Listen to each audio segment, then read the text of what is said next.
was the impetus for getting onto the main court today? We're never on it.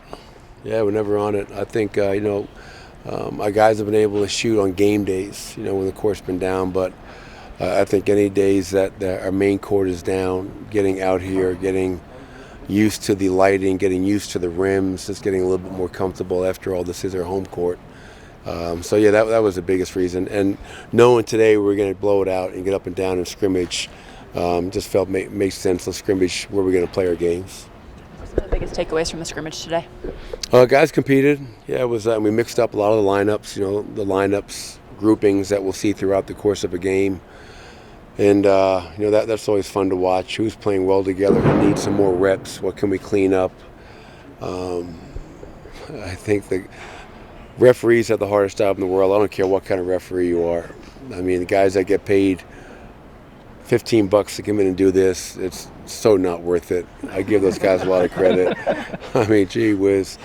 But no, today was really good. We can definitely clean some things up. Tomorrow we'll scale back, kind of control things more, work on some special situations and some things defensively. But it was definitely a positive step in the right direction towards Thursday night. When Peyton is playing catch up and he's in a unit that's going to have a couple of newcomers, what do you kind of want him focusing on in reps like this to gain a chemistry with those guys? Well, one, get in shape. Obviously he was out for so long, and he did everything he could in that time to stay in shape, but you can't replicate playing. And so I think, obviously this was a great opportunity for him to get up and down, push himself to get in that game type of shape. And getting used to playing with Russell Westbrook, getting used to playing with a guy like Dario Saric, Jamal, Julian, whoever else may be out there with him. But regardless of who he's playing with, he has to have the same mindset. I'm going to go out there and first and foremost be a guy that's going to really impose his will on defensive end of the floor. Whether I'm guarding a 1, 2, a 3, a 4, or a 5, I have to bring energy on that end of the floor. Offensively, obviously, play with an attack mindset, get to the basket, finish, and if he doesn't have that, look to make plays for other people.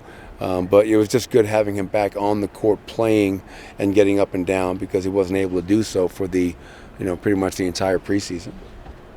Russell was pretty vocal in the part of the scrimmage we got to see. Has that been an all-day, everyday kind of thing?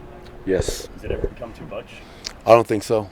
I don't think you can have enough communication. You can't have enough agitation. I like that kind of stuff, man. Get guys going after each other, because if we just come in here every day, buddy, you're only going to get so much better. But when you're talking and getting under people's skin, and that becomes contagious. He was so excited today when other guys started getting into it, and he was like, man, I'm getting there. I'm accomplishing my goal of being an irritant, and I love the fact that he brings that every single day. Like the little snapshot you guys saw, that's him every day, man. It's not phony. It's real.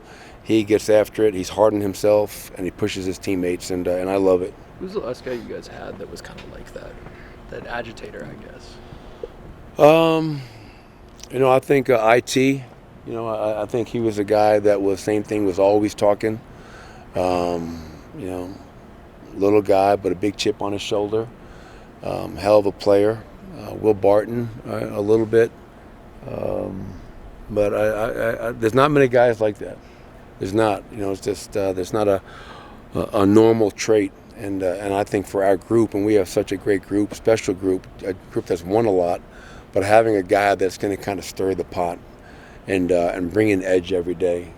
For me, I love that. I really do. It's great. Have you seen that edge rub off on the rest of the team just quite yet? A little bit, yeah. That's why he was excited today, because he saw some other guys kind of getting into it and talking and being not just quiet as a church mouse. I'm going to be out here, man. If I'm out here, you're going to hear me, you're going to feel me. And it's again, right now I think it's a great thing. If it ever gets out of control, which I don't think it will, then we can handle that internally. But competition's healthy. I mean, let's not shy away from competition. We got guys pushing each other. We have 9, 10 guys that are vying for minutes, and I think when guys are going after each other in the right way, which we are, that's not only going to help him get better, it's going to help you get better. And so I love that part of the competitive spirit that we have. We saw a little bit of Nicola working with the reserves today. I'm curious what you thought of that, and if that's something you want to do a little bit more this year, or something you want to experiment with. Yeah, I mean, it's Nicola's got to be able to play with a lot of guys. We always laugh when everybody says, "Well, this guy plays better with Nicola." Well, of course he does. But unfortunately, not everybody can play with Nicola because Nicola can't play 48 minutes, at least not to start the season. So getting him out there with Jamal, Christian, or Julian, and Michael and Aaron is great. Getting him out there with Dario and Vlatko and Hunter and Zeke and other guys as well, because obviously when he's out there, he's just a great guy to play through and play off of.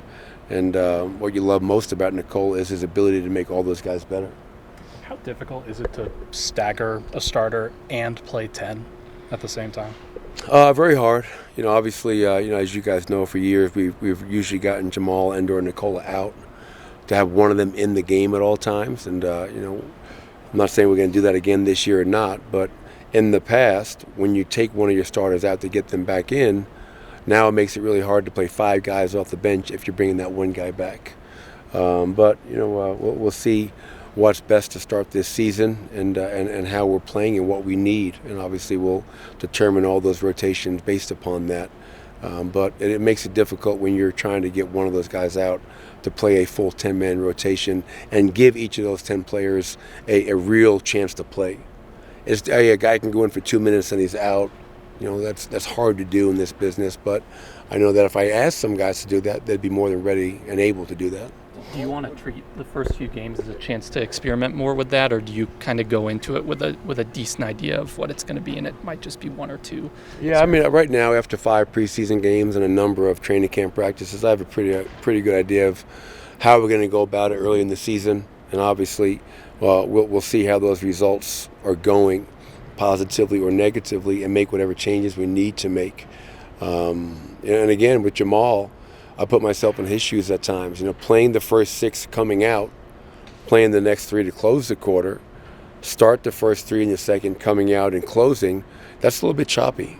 And obviously Nicola usually plays the first 9, sits, and comes back and runs the last 9 of the second. So I also want to do what's going to allow our players individually and collectively to have their best chance of having success. So we'll see how it goes early in the season and make any necessary adjustments. All right. Thanks, Coach.